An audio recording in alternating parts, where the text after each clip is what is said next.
Cordial saludo. Mi nombre es Nicolás Briceño Rodríguez, soy estudiante de la Universidad Nacional Abierta a Distancia, la UNAD. Estudio la carrera de Ciencias Políticas y en el presente podcast, una píldora de conocimiento para la historia de Colombia, vengo a hablar del paramilitarismo. El paramilitarismo surge en el siglo XVII en las colonias que tenía Francia. Este país crea grupos armados contra insurgentes para aplacar las revoluciones del momento. Y en ese sentido, muchos otros países observaron que esta táctica militar era muy importante. Es así que durante la Guerra Fría, mucho tiempo después, empiezan a aplicarse todas estas teorías con el fin de que en países latinoamericanos los grupos guerrilleros comunistas no se expandieran o lograran lo que se logró en la Revolución Cubana. En el Estado colombiano el paramilitarismo surge de una manera un poco diferente al resto del mundo y no acaba cuando acaba la Guerra Fría, sino que sigue su proceso y su paso político. Hay que entender primero que el paramilitarismo es una consecuencia de muchos actos. Tenemos que entender que para el año 50 se planteó en Colombia la idea de una reforma agraria que el presidente John F. Kennedy estaba implementando cuando vino aquí a Colombia y que después de su muerte fue dejada a un lado y se generó una oposición por parte de las élites colombianas. El fin de la reforma agraria era definitivo, acabar con la desigualdad social y que las zonas rurales del país pudieran, por medio de los campesinos, obtener tierras y generar un beneficio total. Las élites se opusieron a esto porque veían que podían perder su poder político y gran parte de su economía, ya que se diversificaban muchos procesos que estas élites habían monopolizado. Es en ese sentido que surge, por ejemplo, el Pacto del Chicoral para acabar con las reformas agrarias del momento. Y esto causa el principal problema y es el surgimiento del conflicto interno.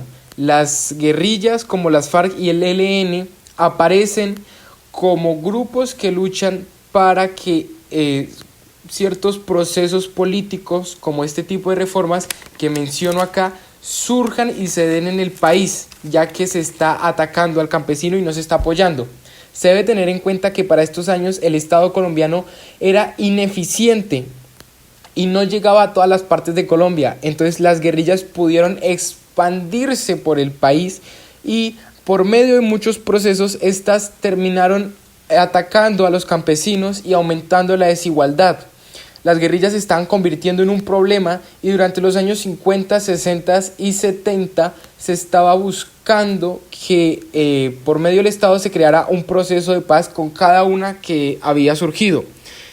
Como lo mencioné, el Estado colombiano era ineficiente y no estaba brindando las garantías para que las guerrillas dejaran las armas. Se logró un proceso de paz con el Quinto-Enlame, se logró que las FARC se unieran a un proceso de paz y crearan un partido político, pero asimismo vimos como el partido político Unión Popular creado por las FARC fue acabado debido a que fueron asesinados todos sus participantes. Personas que nunca habían tenido un arma en su vida fueron asesinadas poco a poco. Entonces, al no haber garantías, el conflicto se seguía intensificando, las desigualdades sociales se venían intensificando y en medio de todo este proceso y el surgimiento del narcotráfico en los años 80, los narcotraficantes empiezan a tener un conflicto y una guerra con las guerrillas por la búsqueda y el aumento del territorio. Es así que los hermanos Ochoa, creadores del cartel de Medellín, crean el movimiento MAS, Muerte a Secuestradores. Y este movimiento, Muerte a Secuestradores, fue el punto de inflexión en la historia de Colombia. Fue el primer grupo paramilitar de la época moderna que planteó la creación de más grupos armados privados para que acabaran con las guerrillas. Hay un libro muy importante que se llama El mercenario Klein, escrito por Olga Becker. En ella En este libro ella nos comenta cómo muchos políticos, por medio de la influencia de Estados Unidos, trajeron al mercenario Klein, el cual es un israelita que vino a Colombia a enseñar todos los métodos de contrainsurgencia que se tenían en el momento a grupos armados con el fin de que estos lucharan en contra de las guerrillas. Todo esto fuera de la normativa de la ley. Durante su libro, Olga Bejar nos comenta cómo es que el paramilitarismo aumenta en Colombia. ¿Y cuál es el problema principal? Aparte de ser grupos ilegítimos, estos siguieron el camino de las guerrillas. Acababan con ellas y se quedaban con las tierras que éstas tenían en vez de regresárselas a los campesinos. Asimismo, muchos de estos grupos, en vez de ayudar a los campesinos, les quitaban sus tierras, mataban a sus familias. Y todo esto empeoró con la llegada de Álvaro Uribe Vélez a la gobernación de Antioquia.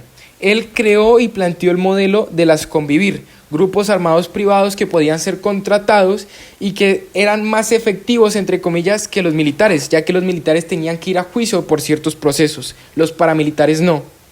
Las convivir lo único que lograron es que se intensificara el conflicto armado, que a muchos campesinos se les quitaran sus tierras y que el paramilitarismo adquiriera algo muy importante y es un eje político. Ya habíamos tenido dos problemas fundamentales y era la FARC política y el proceso 8000, donde guerrilleros y narcotraficantes habían apoyado a muchos políticos para que cuando estuvieran en el poder defendieran a los mismos. La parapolítica siguió los mismos pasos, pero fue una evolución perfecta, se podría decir, ya que logró subir a políticos en el poder y logró aumentar en cierto sentido su poder político, económico y social.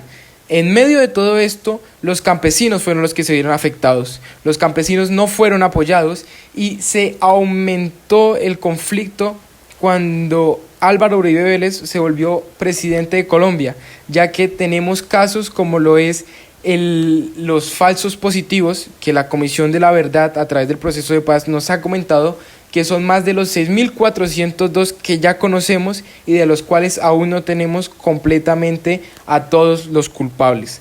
El paramilitarismo evolucionó a la parapolítica y se posicionó como un problema fundamental. Se mostró como una solución, pero lo único que planteó es la protección de las élites políticas, la protección de la tierra de las élites políticas, y dejó al campesino en medio de un conflicto, ya que los campesinos tenían un problema fundamental, y es que si estaban en sus fincas, si estaban en sus tierras y llegaba un guerrillero, y el guerrillero les exigía que les diera dinero o les diera simplemente un vaso con agua, ellos no podían decir que no porque no querían ser asesinados. Y si después llegaba un paramilitar y veía esta situación, asesinaba al campesino haciéndolo pasar por guerrillero por el simple hecho de que por medio del miedo él no podía negarse a ser extorsionado o a brindar un vaso de agua.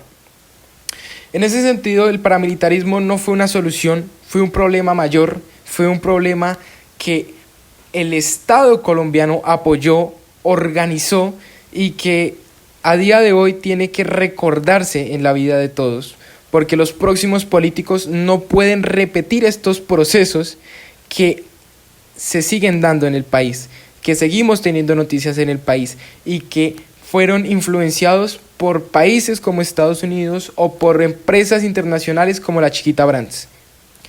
Con esto doy fin a mi podcast. Muchas gracias por haber escuchado.